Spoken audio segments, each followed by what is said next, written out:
ക്ഷേത്രത്തിലെ ദേവിയെ നമുക്ക് ഉപാസിക്കാനും നമ്മളുടെ നാടിന് ഒരു ഐശ്വര്യം ഉണ്ടാവാനും ദേശവാസികളൊക്കെ നന്നായിട്ട് ആഗ്രഹിച്ചിരിക്കുകയാണ്. ആ ആഗ്രഹമാണ് പൂവണിയുന്നത് സപ്താഹ യജ്ഞം.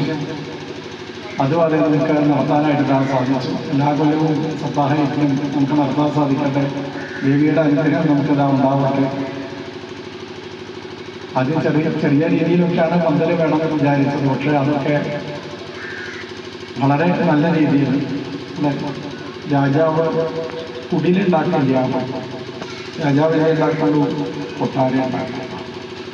അതാണ് ദേവി കൊട്ടാരത്തിലെ ഇരിക്കുന്നത്. അതാണ് കാണുന്നത്. നമ്മൾ വിചാരിക്കുന്നത് പോലെയല്ല.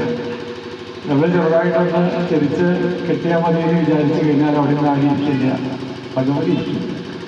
കാരണം ഭഗവതി ആ രാജസിംഹാസനത്തിൽ അതാണ് കാണുന്നത്. അങ്ങനെ എല്ലാവരെയും അനുഗ്രഹിക്കുന്ന ദേവിയാണ് ഇവിടെ. അപ്പോൾ ആ ദേവിയുടെ അനുഗ്രഹമാണ് ഇവിടെ സപ്താഹയജ്ഞം. അതിന് ആരൊക്കെ വരുന്നുണ്ടോ എനിക്ക് അതിന് പ്രയാസം ഉണ്ടാകുന്നത് എന്നുള്ള രീതിയിൽ വലിയൊരു പന്തൽ, നല്ലതായിരിക്കുന്ന ഒരു ക്ഷേത്രമൊക്കെ ആ ദേവിയാണ് നടക്കുന്നത്.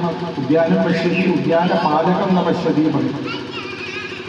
നമ്മൾ സാധാരണ പൂന്തോട്ടത്തിൽ നടക്കുമ്പോൾ പൂക്കളൊക്കെ കണ്ട് സന്തോഷിച്ച് നടക്കുമ്പോൾ ചിലവർ ആലോചിക്കില്ല, ആരാ രാവിലെ നേരത്തെ എഴുന്നേറ്റ് ഈ ചെടിക്ക് വെള്ളം കൊടുക്കണത്, ആരാ അതിനെ നന്നായിട്ട് കൊണ്ട് നടക്കണത് എന്ന് ചില ആൾക്കാർ ഓർക്കില്ല.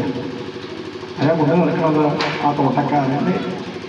അതേപോലെ ഈ കാര്യങ്ങളൊക്കെ നമ്മളുടെ ഉള്ളിൽ വന്നിരുന്ന് നമ്മളെ കൊണ്ട് ചെയ്യിപ്പിക്കുന്നത് ഇവിടെ ഉള്ളതായിരിക്കുന്ന ഭഗവതിയാണ്, ആ ദേവിയാണ്.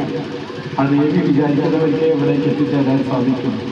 അവരിലൂടെ ഓരോ കാര്യങ്ങൾ നടക്കണം എന്നും അനുഗ്രഹം ഉണ്ടാവണമെന്ന് നമുക്ക് എല്ലാവർക്കും ഭഗവതിയോട് നന്നായിട്ട് പ്രാർത്ഥിക്കാം. ആചാര്യ ദക്ഷിണ എന്ന് പറഞ്ഞാൽ എല്ലാവരും കൂടിയുള്ള